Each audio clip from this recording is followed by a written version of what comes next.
పిల్లల్ని చంపేయడం అనేది చాలా క్రూరత్వంగా ఉంది కదా. ఆ ఒక బాంబు పెట్టి లేపేయడం వేరు, ఇలాగ క్రూరత్వంగా చంపడానికి ఆటోమేటిక్ గా భయం వస్తుంది. అది కాదు, ఆ టైంలో ఏం చేయాలి?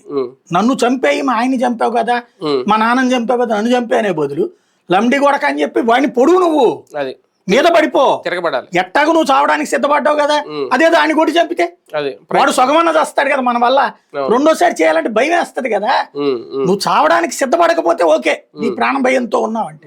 నువ్వు చావడానికి సిద్ధపడ్డప్పుడు ఇది కూడా ఇంకేంటి భయం? అంటే వీళ్ళ దగ్గర వెపన్స్ ఏమి ఉండవు. వెపన్ ఎందుకు? ఇప్పుడు అంతమంది ఉన్నారు జనం, అంతమంది కలిసి మీద పడితే 6గురిని చంపలేమా? అందరికి గాయాలు అవుతాయి.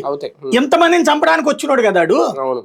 మరి అంతమందిని చంపడానికి వచ్చిన 25 మందిని చంపడానికి వచ్చినప్పుడు 25 మంది మీద పడితే పైన ఇంకో 100-200 మంది ఉన్నారు కదా, మీద పడతాడు, ఎంతసేపు చంపగలుగుతాడు? ఈ తరహా మనలో చైతన్యం రావాలి. ఇప్పుడు అభినందన్ అనేటటువంటి వాడు అక్కడ దిగ్గానే మీదకొచ్చి అంతమంది పడ్డారు కదా, ఆయుధం ఉంది కదా అతని దగ్గర, అయినా మీద పడ్డారు కదా. మరి అక్కడ మనం చూసి నేర్చుకోవాలి అట్లాంటి విషయంలో. అదే తిరుగుబాటు కూడా రావాలి. రైట్, చూద్దాం మొత్తం.